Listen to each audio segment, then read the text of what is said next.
আসসালামু আলাইকুম। আলহামদুলিল্লাহ, আর একটা কেসি গেট ডেলিভারি দিলাম। কেসি গেট আমরা ফিটিং করে দিয়ে আইছি এক ভদ্রলোকের বাসায়, সৌদি প্রবাসী এই ভাইয়ের বাসায়।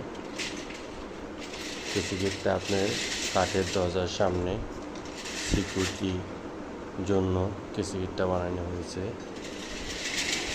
কেসি গেটে আমরা মাল ব্যবহার করেছি স্টিল টেকের এক অ্যাঙ্গেল পিলার পার্ট, অনেক ফ্রি কেসি গেটটা।